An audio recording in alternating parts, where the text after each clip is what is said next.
नमस्कार मित्रांनो, अजित ब्रॉडकर ऑल चॅनलमध्ये तुमचे स्वागत आहे. तुम्हाला आज मी अशा मठामध्ये घेऊन जाणार आहे, ज्या मठाबद्दल खूप कमी लोकांना माहीत आहे. पण स्वामी भक्तांनी या मठात जायलाच पाहिजे. कारण इथे स्वामींनी स्वतः दर्शन दिल्यानंतर हे मठ बांधण्यात आले आहे. आणि असे मठ आहे जिथे प्रत्येक महाशिवरात्रीला भस्म आरती होते. मुंबईमध्ये एकमेव भस्म आरती होते, ती या मठामध्ये होते. तर कोणते मंदिर आणि कोणते मठ ते तुम्हाला आता समजेल थोड्या टायमाने. चला तर आपण आज एक्सप्लोर करणार आहोत स्वामी समर्थांचे मठ. हे बघा आपण मठाच्या बाहेर आलोय. हे बघा सद्गुरू श्री स्वामी समर्थ मठ विरार ईस्टला हे मठ आहे. आता आपण आतमध्ये प्रवेश करणार आहोत. माझा मठाचा टायमिंग वगैरे बघू शकता. 7:30ला बंद होतो मठ. तेव्हा इथून एंट्री करायची आपल्याला. सकाळी 10 ते संध्याकाळी 7:30 पर्यंत मठ चालू असतो. तुम्हाला या मठात यायचंय तर विरार ईस्ट पासून 5 ते 6 किलोमीटर असणारे चंदन पहिले आपल्याला या साईडला जावं लागणार. हातपाय वगैरे धुवावे लागतात. त्यानंतर तुम्ही आतमध्ये प्रवेश करू शकता मठामध्ये. हे बघा इथे हातपाय धुवायची सोय आहे. त्यानंतर तुम्हाला एक विशेष म्हणजे या मंदिराच्या साईडला मूर्त्या वगैरे आहेत. कारखाना ते तुम्हाला मी दाखवणार आहे. सुंदर अशी गणपतीची मूर्ती बघा पहिली दिसेल तुम्हाला. हे बघा मंदिराच्या साईडला कसा गणपतीची मूर्ती आहे त्या साईडला तुम्हाला दाखवतो. छोटासा गार्डन आहे. मी रात्री आलोय पण तुम्ही दिवसाच्या आलात तर सुंदर असा व्ह्यू दिसेल. रात्री पण सुंदर व्ह्यू दिसतोय पण दिवसाला तुम्हाला क्लिअर दिसेल. आणि तुम्हाला इकडे यायचं असेल तर विरार ईस्ट चंदनसर रोडवरून तुम्हाला यावं लागेल गाडगापाडा. कोणाला विचारलं स्वामी समर्थांचे मठ तर तुम्हाला सांगतील. सुंदर असे मठ आहे जे आपण एक्सप्लोर करणार आहोत. चला आता आपण स्वामींच्या मठाच्या बाहेर आहोत. तुम्हाला दाखवणार आहे युनिक आणि सुंदर असे स्वामींचे मठ आहे, जे की तुम्हाला माहीत नसेलच नक्कीच. बघा तर आपण परमिशन वगैरे घेतले व्हिडिओ करण्यासाठी. हे बघा श्री स्वामी समर्थ मठ. हे बघा इथे लिहिलेलं आहे. ते सर्व वाचू शकता तुम्ही झूम करून. इथे बघा स्वामी समर्थ यांच्या प्रकट दिनाचा पण इथे कार्यक्रम होणार आहे. हे बघा नंतर आपण आतमध्ये आता दर्शन घ्यायला जाऊया. हे बघा सुंदर असे खूप मोठे मठ आहे. हे बघा इथे शंकराचा महानंदी आहे, नंदीदेव. त्यानंतर इथे कासव आहे. हे बघा इथे लिहिलेल्या सूचना बघा, वाचून घ्या तुम्ही. हे बघा त्यानंतर स्वामींची ते छोटीशी मूर्ती आहे, पादुका वगैरे. त्यानंतर बघा ही सुंदर अशी मूर्ती. त्यानंतर इथे साईबाबा. हे बघा बघा सुंदर अशी सुंदर मूर्ती अशा आहे मूर्ती आहेत गजानन तिथे देवींच्या महाराजांची. वगैरे, बघू शकता तुम्ही. सुंदर असे मठ आहे हे. तुम्हाला प्रॉपर ॲड्रेस वगैरे सांगणार आहे. तेव्हा शंकरदेव आहेत. त्यानंतर इकडे बघा साईबाबा. त्यानंतर बघा सुंदर असे मठ आहे हे.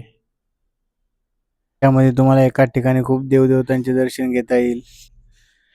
या साईडला बघू शकता फोटो वगैरे लावण्यात आले आहेत. बघा इथे शंकर महाराजांची सुंदर अशी मूर्ती आहे. बघा खूपच सुंदर मूर्ती आहे ही. सुंदर अशी ही मूर्ती आहे.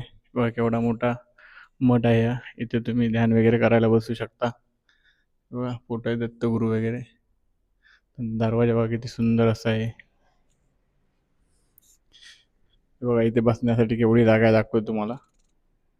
पुन्हा एकदा दर्शन करून घ्या. सुंदर अशी मूर्ती आणि युनिक आहे. इकडे तुम्हाला दाखवायचं राहून गेलं मागाशी. हे बघा इथे हनुमान देवता आहे.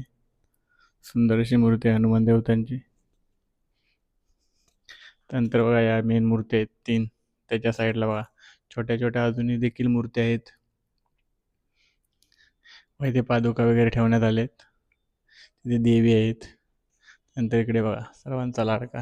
हे बघा त्यानंतर सर्वांचा लाडका गणपती देव आहे इथे. हे बघा पुन्हा एकदा बघा इथे पादुका आहेत. स्वामी समर्थांची छोटी मूर्ती आहे. त्यानंतर बघा जे तुम्हाला मधोमधी दिसतंय ते स्वामी समर्थांची मूर्ती आहे. या साईडला उजव्या साईडला बघू शकता साईबाबांची मूर्ती आहे. त्या साईडला ज्ञानेश्वर महाराज वगैरे आहेत आणि खूप छोट्या मोठ्या मूर्ती आहेत. या साईडला गजानन महाराज आहेत. असे सुंदर असे मठ आहे हे बघा. या ज्या तुम्हाला मी पादुका दाखवतोय त्या पादुकाच्या खाली असणाऱ्या पूर्ण चांदीची पालखी आहे. ज्या पादुका आहेत त्या स्वतः स्वामी समर्थ महाराजांनी यांना दिल्या होत्या असे इथे सांगितले जाते. इथे सध्या असणारे महाराज बसतात. हे बघा बाहेरून कसा सुंदर असा व्ह्यू दिसतोय तुम्हाला आता रात्रीचा. श्री स्वामी समर्थ मठ आज मेन गेट आहे जिथून तुम्हाला एंट्री करायची आहे आतमध्ये. हे बघा हे बघा सुंदर. दर्शन वगैरे झाले. त्यानंतर बघा या साईडला बघू शकता तुम्ही. इथे धुनी केली जाते जे की गिरनार पर्वतामध्ये केली जाते तशी सेम टू सेम. त्यानंतर तिकडे बघा फोटो दिसतोय तुम्हाला आणि त्रिशूल आहे. साईडला बघा पूर्ण कार्पेट टाकलेलं आहे, कारण हातपाय वगैरे धुतल्यानंतर तुम्हाला इथे यायचं आहे. हे बघा. त्यानंतर तुम्हाला तिकडे पण दाखवतो मी. इथे गणपतीचा कारखाना आहे सुरुवातीलाच. त्यानंतर इथे बघा सुंदर अशी पिंड आहे, ती पण तुम्हाला दाखवणार आहे. हे बघा आपल्याला आता आपण रात्री आलोय, पण तुम्ही दुपारी वगैरे आलात, खूप सुंदर असं वातावरण तुम्हाला दिसेल इथे. हे बघा इथे छोटीशी पिंडी आहे. आता कार्यक्रम होता तो इथे साजरा करण्यात आला आहे. हे बघा सुंदर अशी पिंडी आहे इथे. मग बघा तुम्ही या मंदिरात आलात तर किती देवदेवतांचे तुमचे दर्शन होते मठामध्ये आल्यानंतर. हे बघा तुम्हाला बोललो ना मुंबईमध्ये एकच होणारी भस्म आरती महाशिवरात्रीला ती इथेच होते. आणि जे बघता तुम्ही औदुंबराचे झाड, इथे स्वामी समर्थ प्रकट झाले होते आणि येथील गावातील माणसाला सांगितले होते की इथे मठ बांधावा. त्यानंतर इथे मठ बांधण्यात आले. हे बघा इथेच ती भस्म आरती होती जी की फक्त महाशिवरात्रीला असते. हे बघा तुम्हाला मी बोललो ना मुंबईमध्ये एका ठिकाणी भस्म आरती होती, तीच महाशिवरात्रीला झालेली भस्म आरती तुम्हाला दाखवतोय मी.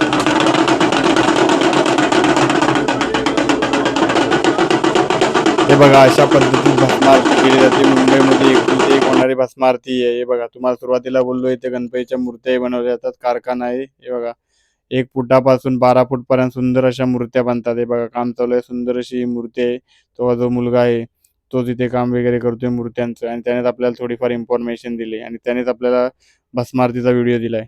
हे बघा सुंदर मूर्त्या बनवल्यात. तर स्वामी बाकी त्या मठामध्ये यायला पाहिजे, कारण हे मठ खूप कमी लोकांना माहीत आहे आणि ते गर्दी वगैरे काहीच नसते. प्रत्येक गुरुवारी इथे विशेष कार्यक्रम असतो आणि शनिवारी धुनी असते. तर नक्की चला फायनली आलोय घरी. तर आज आपण विरार ईस्ट चंदनसार रोडवरती असणाऱ्या गडगापाडा या एरियामध्ये असणारे स्वामी समर्थ यांचे सुंदर मठ आहे, जे की खूप कमी लोकांना माहीत आहे. पण आता आपण व्हिडिओ केलाय त्यानंतर प्रत्येक स्वामी भक्ताने या मंदिरात जायलाच पाहिजे, कारण इथे स्वतः स्वामी प्रकट होऊन चमत्कार झाला होता आणि त्यानंतर हे मठ बांधण्यात आले. आणि अशी विशेष कारणं तुम्हाला समजले असेलच का या मंदिरात आणि मठात जायला पाहिजे ते. हा व्हिडिओ जास्तीत जास्त स्वामी भक्तांना शेअर करा आणि असे नवनवीन व्हिडिओ बघण्यासाठी आपल्या चॅनेलला सबस्क्राईब करा. हे स्वामी समर्थ. भेटू नवीन व्हिडिओमध्ये.